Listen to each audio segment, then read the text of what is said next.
আল্লাহু আকবার। ভারতীয় আধিপত্যবাদের বিরুদ্ধে আমরা সকল দল, মত, ধর্ম, বর্ণ নির্বিশেষে সকলে ঐক্যবদ্ধ।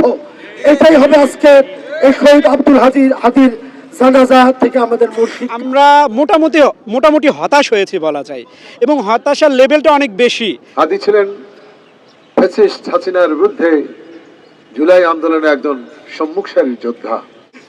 হাদিদের কখনো মৃত্যু নাই, হাদিদের মৃত্যু হয় না।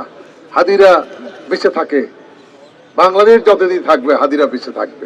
ওসমান হাদি ভাই আমাদের কাছে পৌঁছে দিয়ে গিয়েছেন যে ভারতীয় আধিপত্যবাদের নিকটে কখনো মাথা নত করা যাবে না। যতদিন পর্যন্ত হৃদয়ে প্রাণ থাকবে ততদিন পর্যন্ত এই আমাদের আধিপত্যবাদের বিরুদ্ধে লড়াই চালিয়ে যেতে হবে। আর পাশাপাশি আমরা অন্তর্বর্তীকালীন সরকারকে বগুড়ার মাটি থেকে এই মেসেজ পৌঁছিয়ে দিতে চাই যে জুলাইয়ে যারা স্ট্রাইক হোল্ডার রয়েছে, জুলাই যারা আন্দোলন করেছে, পাশাপাশি ভারতের আধিপত্যবাদ ফ্যাসিবাদ মুক্ত যারা বিরুদ্ধে যারা আন্দোলন করছে তাদের বিশেষ নিরাপত্তা ব্যবস্থা নিশ্চিত করতে হবে। যারাই ভারতীয় আধিপত্যবাদের বিরুদ্ধে কথা বলেছে তাদেরকেই এইভাবেই হত্যা করা হয়েছে।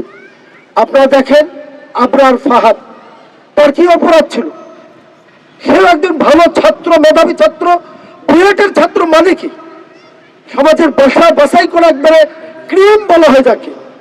আবার দেশপ্রেমিক ভালো মানুষও ছিল, কিন্তু তাকে হত্যা করার একটাই কারণ যে আধিপত্যবাদের বিরুদ্ধে সে কথা বলতো, ফেসবুকে লিখতো, বিভিন্ন জায়গায় তার বক্তব্য উপস্থাপন করত। সম্মানিত ভাইয়েরা, আজকে ওসমান হাদির এই জানাজায় আমার মূল কথাটা থাকবে এইটাই, আমরা যে যে আদর্শী হয়ে যে যে দল করি আমাদেরকে একটা ব্যাপারে ঐক্যমত্য হতে হবে, সেটা হলো বাংলাদেশের স্বাধীনতা, সার্বভৌমত্ব। এবং আমাদের স্বাধীনতা সার্বভৌমত্ব যে একমাত্র ভারতের পক্ষ থেকে হুমকির সম্মুখীন। সুতরাং এক্ষেত্রে আমাদেরকে দ্বিধা বিভক্ত হলে চলবে না, ঐক্যবদ্ধ থাকতে হবে। আমরা দেশ কিভাবে শাসন করব, দেশে কোন দল থাকবে, এটা ভিন্ন ইস্যু, কিন্তু ভারতীয় আধিপত্যবাদের বিরুদ্ধে আমরা সকল দল, মত, ধর্ম, বর্ণ নির্বিশেষে সকলে ঐক্যবদ্ধ। এটাই হবে আজকে এই শহীদ আব্দুল হাদীর জানাজা থেকে আমাদের মুর্শিদ। হাদিকে শহীদ করেছেন, নির্মমভাবে গুলি চালিয়েছেন। আমরা সবাই বলেছি হাদি একজন খাঁটি দেশপ্রেমিক ছিল।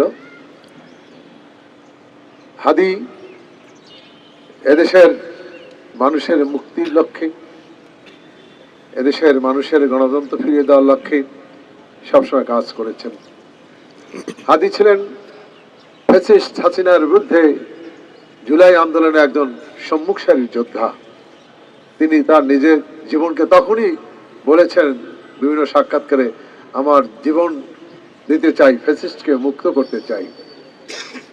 হাদিদের কখনো মৃত্যু নাই, হাদিদের মৃত্যু হয় না। হাদিরা বেঁচে থাকে, বাংলাদেশ যতদিন থাকবে হাদিরা বেঁচে থাকবে। আজকে আমরা জানাজায় দাঁড়িয়ে আমরা দোয়া করব, মহান রাব্বুল আলামিন হাদিকে যেন সর্বোচ্চ স্থান জান্নাতুল ফেরদৌস নসিব করেন। আমরা মোটামুটি হতাশ হয়েছি বলা যায়, এবং হতাশার লেভেলটা অনেক বেশি। স্যার যখন নতুন উপদেষ্টা পরিষদ করলেন, আমরা মনে করলাম যে না ঠিক আছে, হয়তো ভালোই পারফর্ম করুন, বাট আমরা আইন শৃঙ্খলা নিয়ে পরবর্তী যা দেখেছি, আরও তো অনেক প্রবলেম আছে, যা দেখেছি আমরা ইনকিলাব মঞ্চ বগুড়ার পক্ষ থেকে বলতে চাই, একবারেই হতাশাজনক পারফরমেন্স আমরা দেখছি। ফার্স্ট, সেকেন্ড হচ্ছে আমাদের যে চেতনা ছিল জুলাইয়ের, সেই চেতনার দিকেও তাদের খুব বেশি আমরা কি বলবো যে খুব বেশি কেয়ার দেখছি না। এবং আমরা প্রত্যাশা করি ইন্টারিম আর যে কয়েকদিন আছেন, আপনারা দয়া করে এই দেশের জন্য, বিশেষ করে সামনে নির্বাচন আছেন, এই নির্বাচনকে সামনে রেখে একটু আইন শৃঙ্খলা পরিস্থিতি যে কোনো মূল্যে ভালো করতে হবে। এবং বাংলাদেশ রাষ্ট্রের যে মেকানিজম আছে, আমরা ইউরোপ আমেরিকা থেকে অনেক যন্ত্রাংশ আনছি, কিন্তু প্রবলেম হচ্ছে আমরা অপরাধীকে ধরতে পারছি না। এইটা আমাদের ভ্যাটের পয়সায় যারা এই দেশ চালাচ্ছেন বর্তমানে, 2000 বাচ্চাদের, 2000 শহীদদের রক্তের উপর দাঁড়িয়ে যে বাংলাদেশ চালাচ্ছেন, আমরা এটা প্রত্যাশা করি না আপনাদের থেকে।